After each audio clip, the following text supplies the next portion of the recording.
രാവിലെ നല്ല തണുപ്പായതുകൊണ്ട് കൊച്ചെഴുന്നേറ്റിട്ടില്ലേ. അതുകൊണ്ട് ഞാൻ വേഗം അവന് ഈ സൈഡിൽ തലവണ്ണയൊക്കെ വെച്ച് കൊടുത്തിട്ട് കാപ്പി ഇടാൻ വേണ്ടി പോയതാണ് കേട്ടോ. അല്ലെങ്കിൽ എൻ്റെ കൂടെ ചാടി എഴുന്നേൽക്കുന്ന ആളാണ്.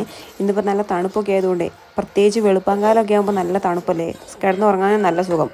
അമ്മ ഇവിടെ ഉപ്പുമാവിനുള്ള റവ വറുത്തുകൊണ്ടിരിക്കുവാണ്. അപ്പോഴത്തേനും ഞാൻ ഇതാ കാപ്പിയൊക്കെ ഇട്ടു. അച്ഛനും അമ്മയും രാവിലെ തന്നെ എഴുന്നേറ്റ് കാപ്പിയൊക്കെ ഇട്ട് കുടിച്ചിട്ടുണ്ടായിരുന്നേ. അമ്മ പറഞ്ഞത് കാലത്ത് നല്ല മഞ്ഞായിരുന്നെന്നാണ്. പക്ഷെ ഞാൻ എഴുന്നേറ്റപ്പോഴത്തേക്കും മഞ്ഞൊക്കെ മാറി വെയിലായിട്ടുണ്ടായിരുന്നേ. അപ്പം ഞാൻ ജനൽ കർട്ടനൊക്കെ ഒന്ന് മാറ്റി കൊടുത്തു, വീടിനകത്തേക്കൊന്ന് വെട്ടമൊക്കെ ഒന്ന് വരാൻ വേണ്ടി. പിന്നെ പോയി കതകും കൂടെ തുറന്നു കേട്ടോ. കതക് തുറന്നപ്പോൾ അതാ നല്ല മഞ്ഞുകാറ്റ് അകത്തേക്ക് അടിച്ച് കയറുകയാണ് കേട്ടോ. നല്ല തണുപ്പുണ്ടായിരുന്നു. വെയിൽ പുറത്തുണ്ടെന്ന് പറഞ്ഞിട്ട് ഒരു കാര്യം ഉണ്ടായിരുന്നില്ല, നല്ല തണുപ്പായിരുന്നു.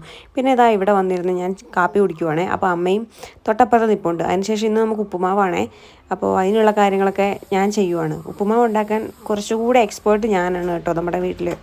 അപ്പോൾ അധികം വെജിറ്റബിൾസ് ഒന്നും ഉണ്ടായിരുന്നില്ല, ഉള്ളത് വെച്ച് തട്ടിക്കൂട്ടി ഉപ്പുമാവ് അങ്ങോട്ട് ഉണ്ടാക്കി. റോബസ്റ്റാ പഴം ഉണ്ടായിരുന്നു കേട്ടോ കൂടെ കഴിക്കാൻ വേണ്ടിയിട്ട്.